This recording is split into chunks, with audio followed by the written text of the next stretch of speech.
Diana, how are you? You saved the best for last. Is that the plan? Yes, I did. And as you can see, me and Phil have matching glasses. So we are here focused on giving you one last fabulous session of the e-commerce growth summit. Phil is amazing, so I'm excited to hear what he has to share with us today.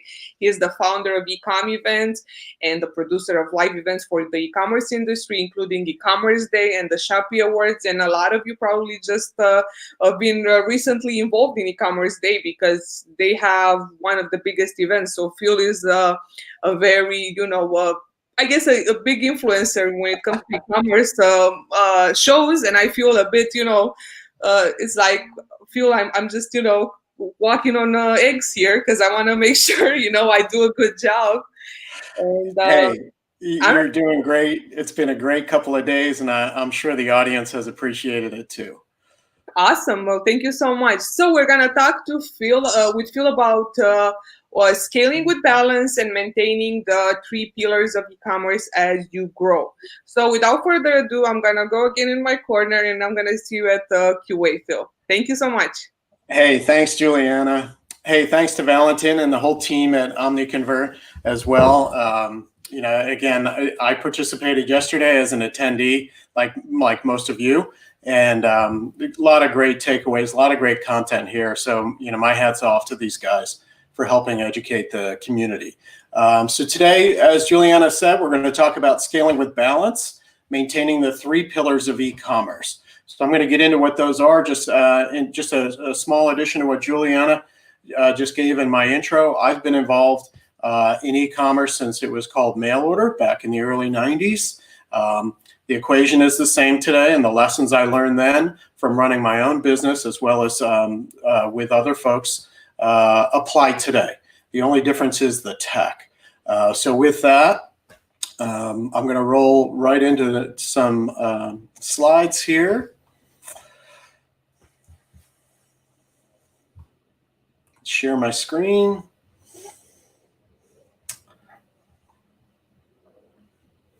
All right, so you guys can see the Yeah, you're good. Yeah. Title, good, okay. Maintaining the three pillars. So really, sorry. The typical challenge is if you're scaling your business or you're having tremendous success at the moment, what are the typical challenges? Not enough money, not enough inventory, fulfillment issues, right? You just get bogged down. There's too much. You don't have the right folks in the right spots, or you haven't maybe farmed the certain pieces out, like to a 3PL on the fulfillment side. And then, of course, customer service, right? Sometimes you just can't keep up. All good problems that we dreamt about before we launched our businesses, right? I hope I have too much business as I get into this e-commerce thing, whatever it is. But now that you're there, if you're experiencing those challenges, how do you maintain? How do you find some balance? Some typical things and effects that happen to your business based on those good problems, shall we say, is number one, a poor shopper experience, and we all know what happens with that, and decreased retention. Obviously, if you guys know OmniConvert, you know the word retention really well, and the Reveal product that they just released a couple of months ago. Retention is key. If you're in the business for the long haul, retention matters. Churn is a killer. Finding new people all the time, new customers all the time is expensive, without a doubt. We all know that. So the number one solution, again, if you're having these types of challenges due to overwhelming growth, a lot of folks think that money solves any problem that you might be having.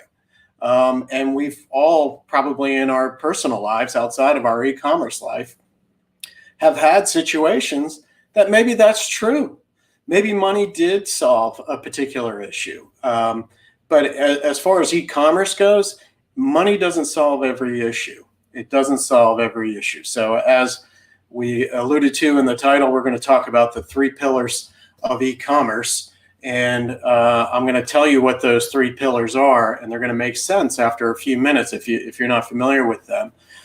But I can't stress enough that the way the three pillars work are that you have to have an equal amount of each and an equal emphasis of each in your e-commerce business.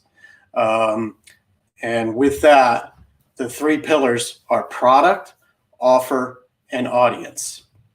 They're not always going to be in balance. For the purposes of this presentation, we're talking about, sales growth being overwhelming. I will place a small bet that whoever had a forecast in January, if you're listening, how many people's forecasts for the year matched this year, right? This year was crazy, good and bad. Some folks got pummeled. Others had crazy growth and crazy sales. It's an anomaly. So sometimes the product can be out of whack, but the offers can be out of whack as well as the audience. And I'm going to talk a little bit about examples of how they might be out of whack, what is contained in each one of the pillars, and just some tactics that you can deploy to help combat these issues. So product, that covers a lot. That covers the bulk of the business itself in terms of its elements and its makeup. So we're talking about, if you get the product manufactured, or even if you're a distributor or a drop shipper, what's involved in acquiring that product and getting it prepped to be shipped to the customer or consumer. Your financials, your operations, fulfillment, your people, your marketing, your advertising, all fall under product, and it's everything that goes in to getting that product out the door. So as you can imagine, lots of moving parts in that pillar that can break, and they do, and we've all seen it, and we've all had experiences that sometimes it's one thing after another, but we soldier on, because that's what we do as entrepreneurs. We move on. Every kind of breakage or stoppage is an opportunity, right? That's why we're all here. That's why we're attending this summit. We want to, do more, learn more, and be more in our lives. So again, in the product, under the product section, sorry about that, there is one key component that a lot of folks overlook, and they tend to average this number out over the breadth of their store or their product mix, and that's margin. Margin falls under our product pillar, and keeping your eye on margin really is extremely important. Things that erode margin are discounts, affiliate commissions, of course, marketing and advertising, and let's not forget returns. So if you're having issues with your growth and you're for whatever reason, and there's product coming back, the margins are getting squeezed because you're either giving refunds or sending out replacement product out of your own pocket, and that's squeezing your margins. So offer or value proposition, right? That's pillar number 2. Are you selling it better, faster, cheaper? What is it? Why should people buy from you? What is your story? Do you have a charitable slant? Whatever it is. And again, for those of you that are already down the road with your businesses, you already understand what this means. But just for some clarity on making sure we understand the 3 pillars, I'm going to talk a little bit about that. But yeah, are you the low price leader? Are you the most expensive? Do you have the highest quality product? What falls under your offer pillar and within the offer pillar? And then the 3rd pillar, audience. Yeah, who are you selling to, right? We all know who that is, but guess what? Our audiences can change. You could have you could do a pivot with the exact same product and target a different audience and put a different name on it. And we did just that with our mail order business back in the early 90s. We had a less than $10. It retailed for about $6, depended on the store who we sold it to. But we sold wide brim, what were called lifeguard hats. And you guys have all seen the wide brim straw hats. I'm in Southern California, so they're very popular here. We got them wholesale. We had them manufactured in Mexico and brought them across the border and cleaned them up and sold them to surf shops and lifeguards, right? It's a lifeguard hat. Well, what do you know? We added a really inexpensive piece of trim to the edge of the hat and piece of cloth, and put a leather cord on it instead of a less expensive nylon cord that we were putting on it. And we called it the Ultimate Garden Hat and started selling them for 20 bucks a piece directly to consumers. So what was a $6 item, we just added a little bit of value, and now we have a whole new audience that had a whole different buying persona and the way they like to do things. And again, using tactics that we've all seen today, we had our upsell was buy two and get free shipping. And at the time we used priority mail shipping was about $5, $4.95, something like that, where you could put anything at any weight in a box and send it anywhere in the US for $5. So we did 2 for $40 and free shipping. Now, we didn't have a website, we didn't have Shopify, we didn't have Omnisend, we didn't have Privy, we didn't have any of that. We had ads that we were running in newspapers and magazines and garden magazines. So from a target audience, that worked really well.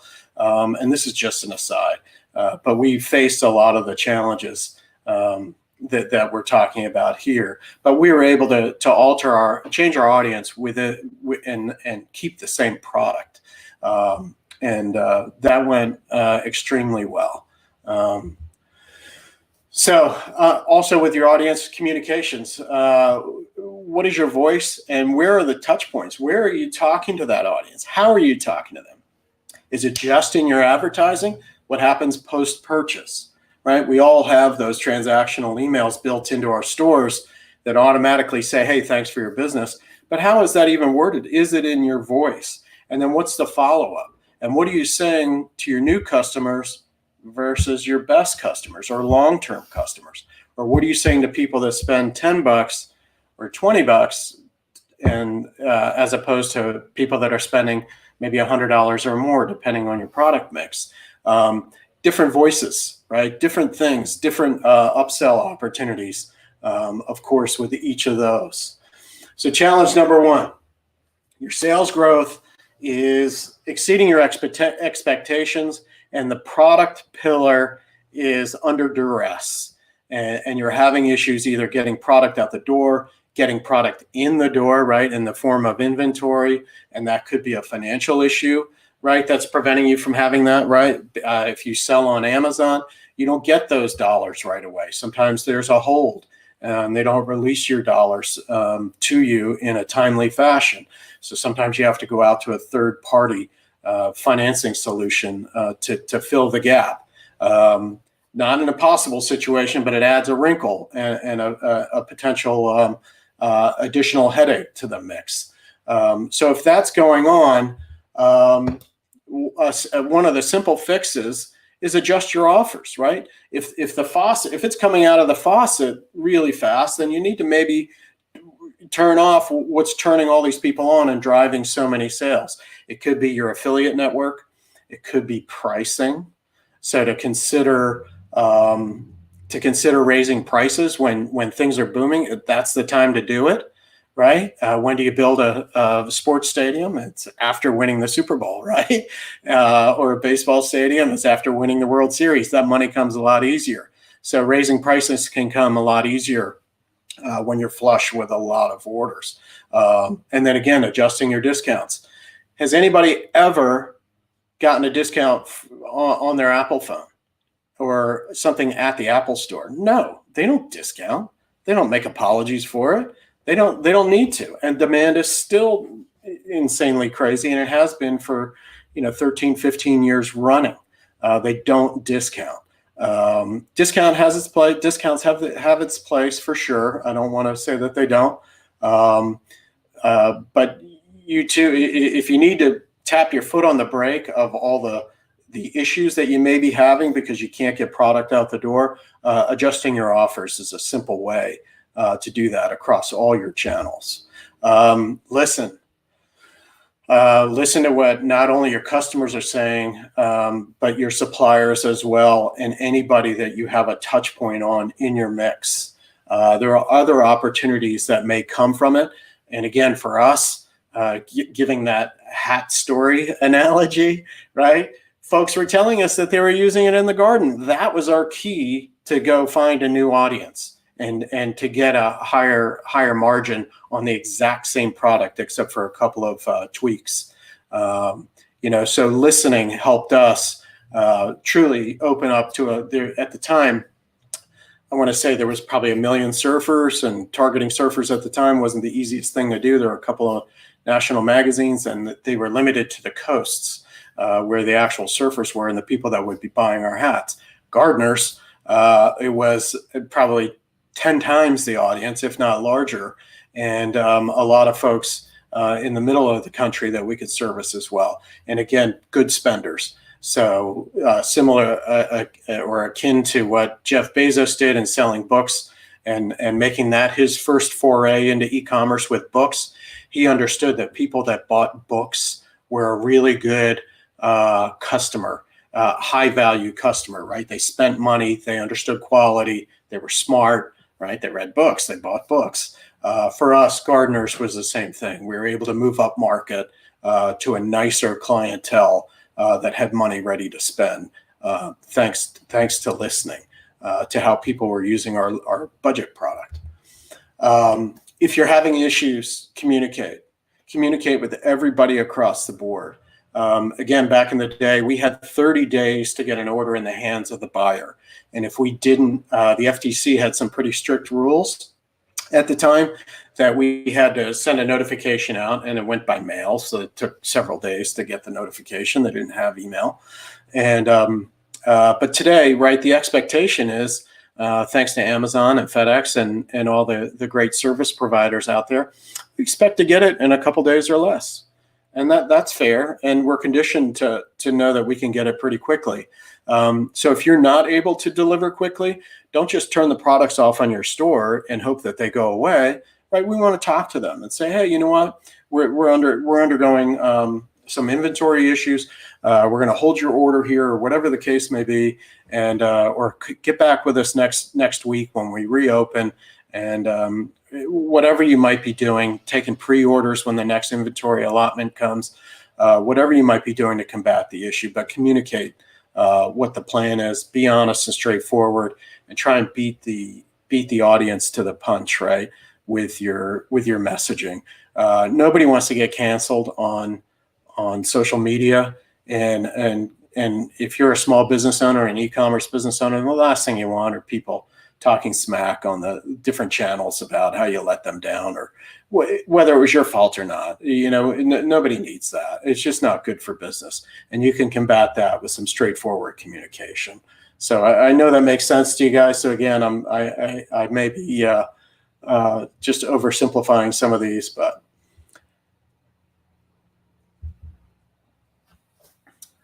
and then financing. An age-old small business issue is, line up the money before you need it. It's when you need it and you're going down hard and need cash, it's harder to get. It's not impossible to get, it's just harder.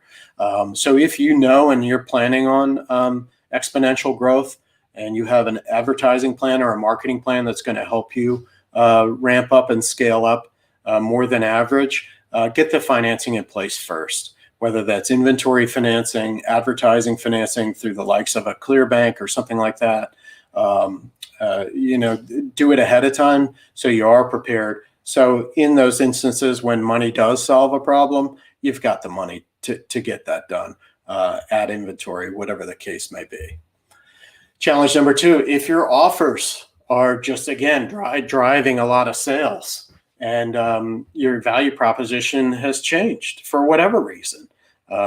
Maybe you're not the low-cost leader anymore. Maybe you upgraded your product, or vice versa. Maybe you were able to find some efficiencies and get some cost savings in your manufacturing of your products, and now you are the low-price leader.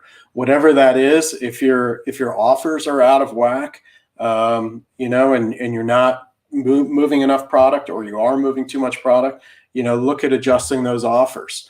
Back to the margin story. Your product profit, or profit per product, is extremely important if your offers are messy and dragging you down and causing you issues. Being able to to decipher the actual net profit on every product, or at least your best sellers, is extremely important, and will help you just continue with your business to run smoothly and profitably in the future. Let's see, you can do that with a simple spreadsheet. Typically, we know what our costs are with a product. And as I mentioned earlier, it could be a good opportunity to raise prices. If demand is high, raise prices by all means. Doesn't mean gouge people, but I don't know about you guys, but I'm in business to make a profit. And none of us should be ashamed to do that. Unless you have a different, you are with a nonprofit or have some altruistic plan in your business and model. Great, good for you guys. But most people, I believe, in e-commerce are in it for the profit. And by raising prices and getting those margins back in line is going to help you do that and keep you in business longer, and frankly, make you happier. Remember, the title of this session is Finding the Balance in the 3 pillars. If one is out of whack, we've got to balance them out. You've heard on Shark Tank. If any of you, I'm sure, have seen Shark Tank, when folks come on and they have a product that's going crazy, think of the fidget spinners and other things that people show up with this awesome single product. And what do the sharks usually tell them? Hey, you're a product, not a company. The 3 pillars are about being a long, sustainable business, a long living, sustainable business, not only for you, but for your family and those that might be working for you and employed by you. And the 3 pillars help really give you that foundation to have a robust business. Already talked about this, targeted offers, finding out who your best customers are. Again, another shameless plug for OmniConvert. It's Friday. I'm the last speaker. I could do that, right? Find out who your best customers are. There's tools out there. You can visualize who they are. You can find out through different dashboard tools, Google Analytics, your own Shopify site if you're on Shopify or one of the other major platforms. Find out what your best products are and who your best customers are, and put them together and target some offers. And then number 3, if your audience is your challenge and you can't either keep customers in your fold and in your mix, or you're having a hard time finding new customers, it's time to get really creative.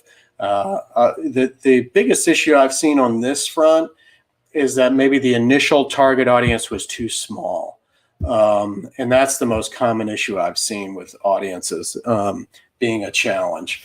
Not having too big of an audience, but having too small of an audience. So thinking of ways to find new markets, you have to zig when the others are zagging. And that doesn't mean, ramping up and throwing more money at Facebook or Google ads, which of course they're relevant and they help, but finding maybe some other channels or avenues where there may be some folks in your audience mix that might be lurking. TikTok, right? That's a new sensation. A lot of folks are taking advantage of that and finding customers there. It's not for everybody, but there are lots of other channels out there. And let's not forget analog channels, right? Direct mail, billboards, things like that from an advertising standpoint, or other just cohorts of folks aligning with local charities. There's a new app online. You guys I'm going to give you my email after.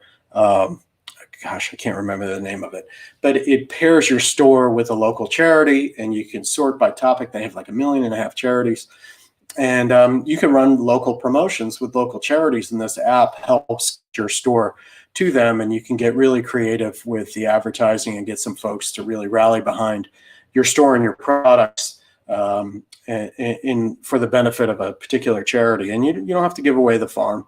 It's just a really good tool, and again, you can email me after.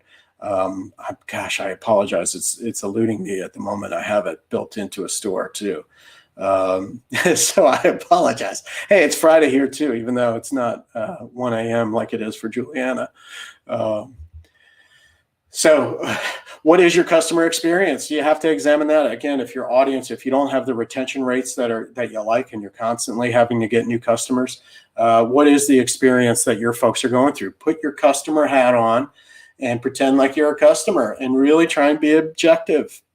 We all have a built-in bias, that goes without saying, and we have to try and put that aside and really see what the experience is from start to finish for a customer. How many emails do they get? What do they get when they get the email? Sure, we all test those, but as a customer, then what happens? And then I click on it and I do nothing. Then what happens? Or if I click on it and I buy, then what happens? Or I click on it and put it in my cart, then what happens? Whatever I do, whatever actions I take, what is the reaction by the website or the e-commerce store, and what's that look like? And then if I do follow through with a purchase, what's that look like? How am I segmented going forward within the targeting the targeting that's going on, and even retargeting, right? Do we want to retarget people that just bought from us and give them some special offer, or give them an offer that they could have had, and now they're going to resent the fact that you're telling everybody it's 40% off? Shoot, I paid full pop, just a day ago. Now I see an ad, I could have gotten it for less. So really being appropriate with your messaging, and again, just put your customer hat on and see what that looks like. Sorry, I'm looking at the comments. And then how are you nurturing them?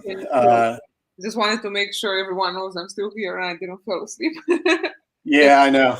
It's supposed to be over. So I'm about to wrap up, Juliana. Is that good? No, don't worry about it, because I'm about to ask you a very important question. So this is really, really good, because the funny part is that all your slides have the questions that we have been receiving, and it's like you are answering to everyone. But I have a good question for you after you finish. But just know I'm still here and I'm tuned in.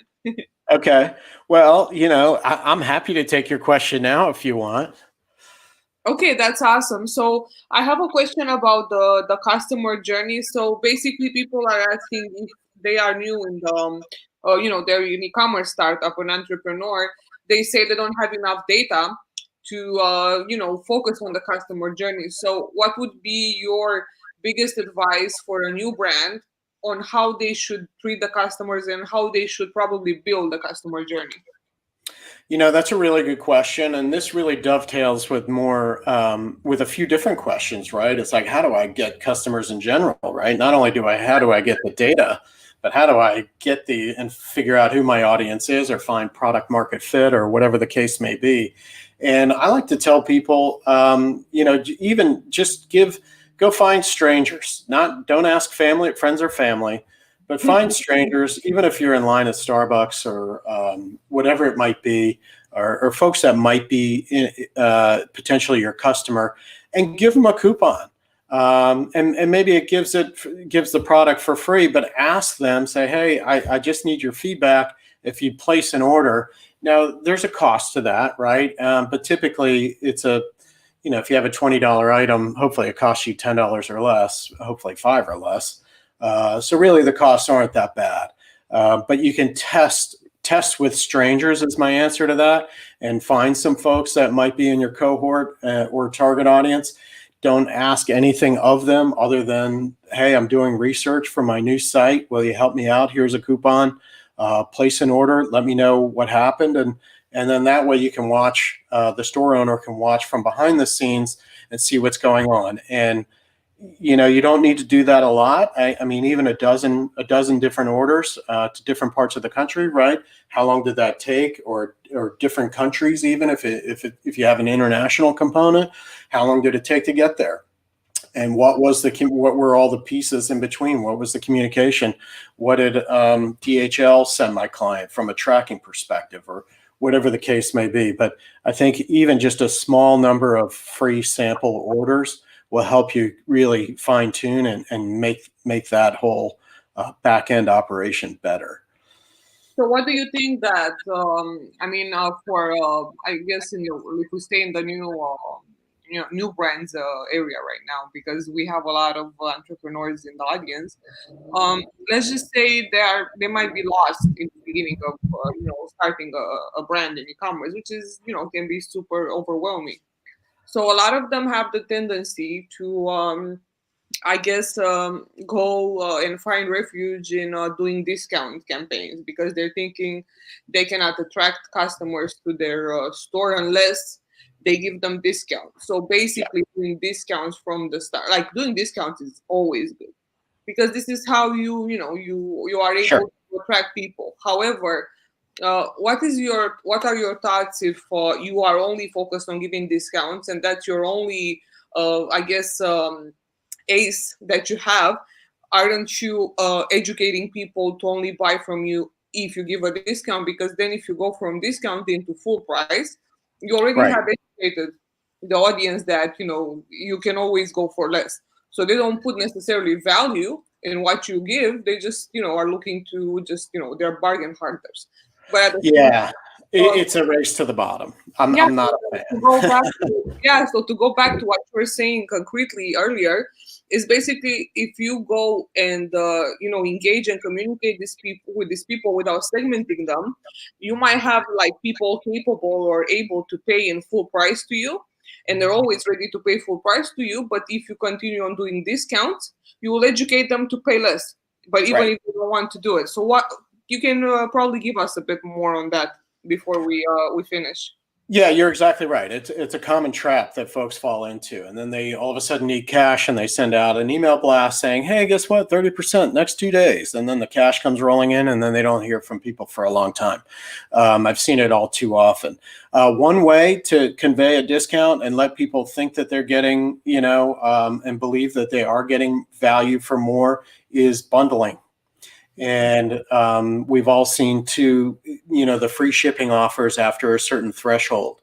Those are discounts, right? And they work really well. But bundling is probably the easiest way. And if somebody doesn't have a large catalog to be able to bundle products together, one way is just multi-packs, right? Make a 3-pack of an item. If your item is $15, build a 3-pack or build a 6-pack or build a 12-pack. I mean, who knows, right? We're in a pandemic. Somebody might buy 12 of your item, depending on what it is, and then give a discount based on that larger purchase.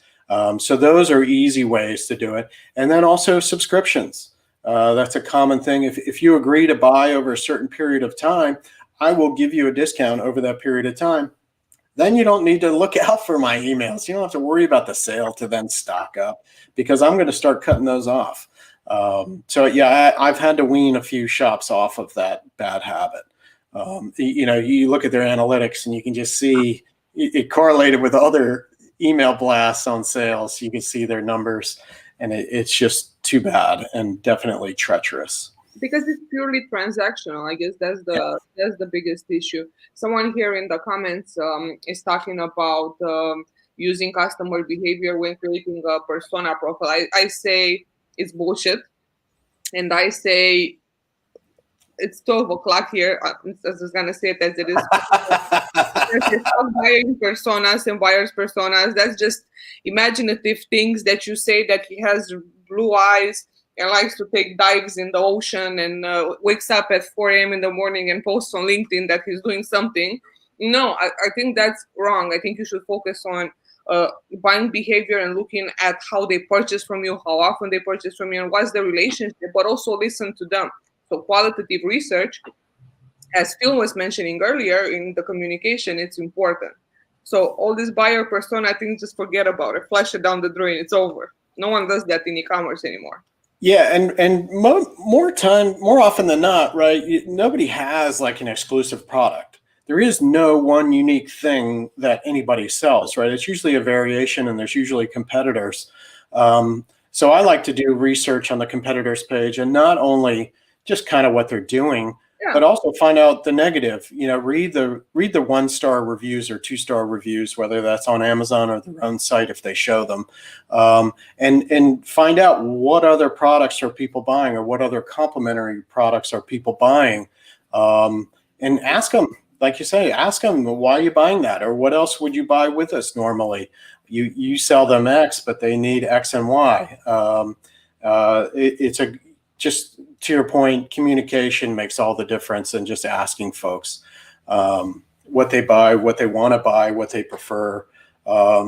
then using that to keep moving forward.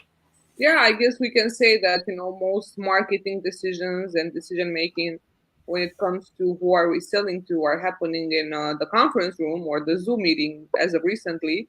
So that's why, all these decisions are wrong, because they're based on the assumptions that you have, but you're Right. not specifically thinking about the customer. So a last question for you: what are your three top? I'm showing five. What are your three top advices for 2021 in e-commerce, for any e-commerce managers that should be on a lookout?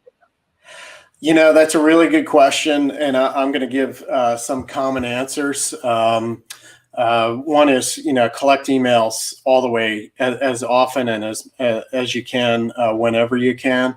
And even if folks are not buying from you, just keep building that email list. So owning that customer name and contact is extremely important. I think people tend to forget over time. Amazon owns their customer. We all hear that all the time.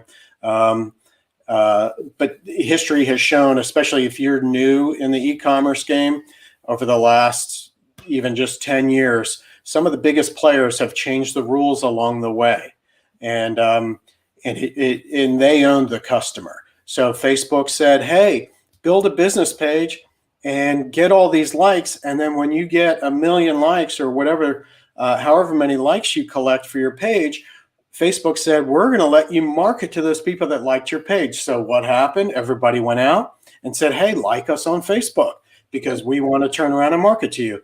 Well, what happened? Facebook said, "You know what? We changed the rules. You can't talk to them directly anymore. You have to buy ads and create audiences and do all these other things, so they kind of look like those people, but they won't be those people exactly." And eBay had the same thing. eBay isn't as popular as it was, mainly because some of the changes they made, I think it's going on 6 or 8 years ago, to the sellers, right? They changed the fee structure and they changed some other things with the platform.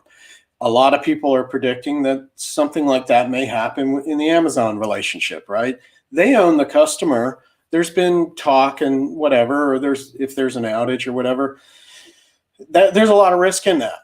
Oh, yeah. You owning the customer, a lot less risk in that. There's a lot of things you can do to talk to the customer. So that would be number one: collect emails, own the customer. Number two, I'm a big fan of retargeting. We're partners with a company called Modern Postcard here in California, and they've developed a way to retarget via snail mail. So and with everybody being home because of the lockdowns, and that's going to go on for at least another 8 or 9 months. Many companies aren't letting folks back for a while. Targeting people at home after they visited your website is fantastic, and you don't have to have their address. Their algorithm scans many thousands of databases and comes up with, they have about a 70% success rate. They find a mailing address for that visitor just with that digital imprint that they left behind. And you can mail a postcard. You can control that mailing. You can use it in abandoned cart. And give them a specific message based on a page they visited your site. And yeah, I'm plugging that because that's a way to zig when others are zagging, or that's a way to zag when everybody else is zigging. Do it differently. And then back to that persona comment earlier, one thing I'm a big proponent of, and this is how you and I got together, Juliana, a couple months back, and that is go find people that have larger audiences than you and partner with them. And if you have a complementary product or service to what they have, you can work something out. That's how we got together. I reached out to you and said, "Hey, I'm having an event. You're having an event. Maybe we can do something together."